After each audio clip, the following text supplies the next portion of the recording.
आज मी तुम्हाला युनियनबद्दल ना माहिती देणार आहे, ड्रायव्हर लोकांच्या युनियनबद्दल।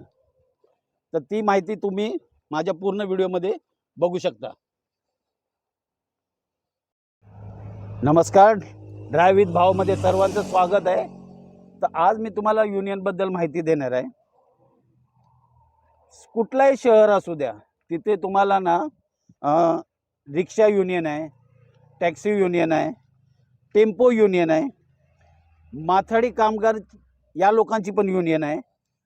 आणि दुसरी गोष्ट, मुंबईमधील जे डबेवाले आहेत त्यांची सुद्धा युनियन आहे।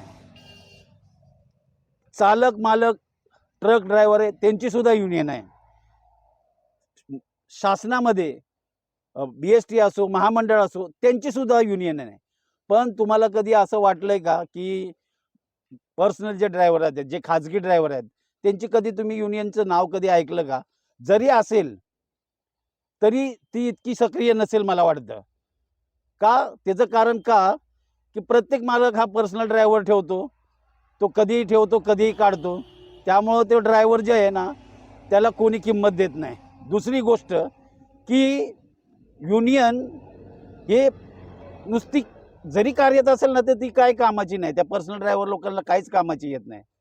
आणखीन जे मोठ्या लेवलचे जे आहेत, म्हणजे जे स्टार आहेत, सेलिब्रिटी आहेत, त्यांचे जे ड्रायव्हर आहेत त्यांना पगार चांगला मिळतो, त्यामुळे तो काही इन्व्हॉल्व ह्याच्यात होत नाहीत। आणि शासनाचे ते सुद्धा इन्व्हॉल्व होत नाही। असे लाखो करोडो ड्रायव्हर आहेत पर्सनल, त्यांना कधीही ठेवलं जातं, कधीही काढलं जातं, बोनस मिळत नाही, काही मिळत नाही। त्यामुळं त्याच्यासाठी, त्या लोकांसाठी हा व्हिडिओ आहे की जे कितीतरी मेट्रो शहरामध्ये हे ड्रायव्हर आहेत, आणि त्याच्यासाठी ना हा व्हिडिओ मी बनवला आहे।